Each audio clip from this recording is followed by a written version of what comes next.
Hello everyone, আসসালামু আলাইকুম। সকলকে all job news and education চ্যানেলে স্বাগত জানাই। চলে আসলাম নতুন একটি ভিডিও নিয়ে। ভিডিও শুরুর প্রথমে বলে রাখি, যারা আমার চ্যানেলে নতুন দয়া করে আমার চ্যানেলটি সাবস্ক্রাইব করে দিতে ভুলবেন না।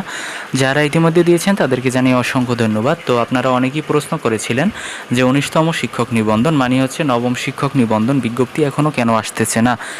এর পিছনে তিনটি কারণ রয়েছে। মূলত যে মূল তিনটি কারণ রয়েছে, এই কারণ তিনটি সম্পর্কে আজকে আলোচনা করা হবে।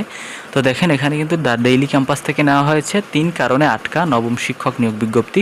আপনারা অনেকেই কিন্তু নবম শিক্ষক নিয়োগ বিজ্ঞপ্তি বুঝতেছেন না। এটা হচ্ছে আপনার 19তম শিক্ষক নিবন্ধন, যেটা ওইটাই হচ্ছে নবম শিক্ষক নিবন্ধন বিজ্ঞপ্তি নামে আসবে। তো এখানে বলা হয়েছে, বেসরকারি শিক্ষা প্রতিষ্ঠানে 77,000-এর বেশি শিক্ষক নিয়োগের লক্ষ্যে নবম শিক্ষক নিয়োগ বিজ্ঞপ্তি প্রকাশে তোড়জোড় শুরু হয়েছিল বেশ আগেই। বিষয়টি নিয়ে দফায় দফায় সভা করা হয়েছে, তবে সিলেবাস অনুমোদন, নীতিমালা প্রকাশ এবং নতুন চেয়ারম্যানের যোগদান নিয়ে জটিলতা দেখা দেওয়ায় এই নিয়োগ বিজ্ঞপ্তি প্রকাশ করা সম্ভব হয়নি। দেখেন, যেই তিনটি কারণের কথা বলা হয়েছিল, এই তিনটি কারণের মধ্যে অন্যতম কারণ হচ্ছে সিলেবাস অনুমোদন এবং হচ্ছে নীতিমালা প্রকাশ এবং হচ্ছে নতুন চেয়ারম্যান যোগদান নিয়ে জটিলতা। তো এই হচ্ছে মূল তিনটি কারণ। আরও বলা হয়েছে, দেখেন, নতুন করে কোনো সুখবরও দিতে পারছে না এনটিআরসিএ। সূত্র তথ্য বলছে, এনটিআরসিএ নতুন চেয়ারম্যান হিসাবে নিয়োগ পাচ্ছেন রাজা মোহাম্মদ আব্দুল হাই। তবে তিনি গত সোমবার পর্যন্ত অফিস করেননি। গত বৃহস্পতিবার তিনি একদিন এনটিআরসিএ অফিসে গিয়েছিলেন। নতুন চেয়ারম্যানের যোগদান না হওয়ায় বিজ্ঞপ্তি প্রকাশের কাজে গতি আসছে না।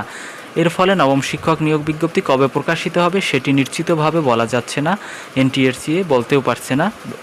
এখন বলা হয়েছে, দেখেন, নাম প্রকাশে অনুচ্ছুক শর্তে এক এনটিআরসি-এর এক কর্মকর্তা ডেইলি ক্যাম্পাসকে বলেন, নবম শিক্ষক নিয়োগ বিজ্ঞপ্তি প্রকাশের কার্যক্রম অনেকটাই থমকে রয়েছে। বিজ্ঞপ্তি প্রকাশের পূর্বে অনেক কাজ রয়েছে, যেগুলো শেষ না করে বিজ্ঞপ্তি প্রকাশ করা সম্ভব হবে না।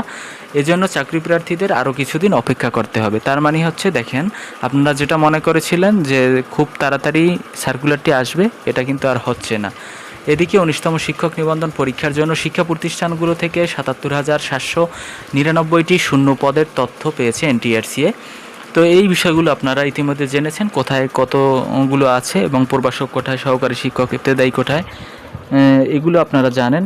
তো আমি আর কথা বাড়াবো না। তো আপনাদের অনেকেরই প্রশ্ন ছিল যে ইবতেদায়ী কোঠায় মানে হচ্ছে আপনার স্কুল পর্যায়ে 2, এটায় আবেদন করা যাবে কি না এইচএসসি পাশে? হ্যাঁ, অবশ্যই এটা আবেদন করা যাবে, যেহেতু এই পদে খালি আছে, এখনও শূন্য আসন রয়েছে। সুতরাং আপনারা এইচএসসি পাশে আবেদন করতে পারবেন। আপনারা যারা এর আগে অনেক ভিডিওতেই হয়তো বা শুনেছেন যে আবেদন করা যাবে না, না, এটা ভুল শুনেছেন। এটা অবশ্যই আবেদন করা যাবে। আমার মনে হয় আপনারা যেটা শুনছিলেন এটা হচ্ছে 8ম শিক্ষক নিয়োগ বিজ্ঞপ্তি, যেটা হচ্ছে প্রতিষ্ঠান প্রদানের বিজ্ঞপ্তি ছিল, ওইটাতে কেউ আবেদন করতে পারে না, ওই বিষয়টা হয়তো বা শুনছিলেন। তো আপনারা অবশ্যই প্রস্তুতি গ্রহণ করুন, যে কোনো মুহূর্তে সার্কুলার আসতে পারে। আসলে কিন্তু অবশ্যই আপনারা আবেদন করতে পারবেন। তো এই ছিল আজকের ভিডিও। দেখা হবে পরবর্তী কোনো ভিডিওতে। সঙ্গে থাকুন আমার চ্যানেলের। ধন্যবাদ সকলকে। আল্লাহ হাফেজ।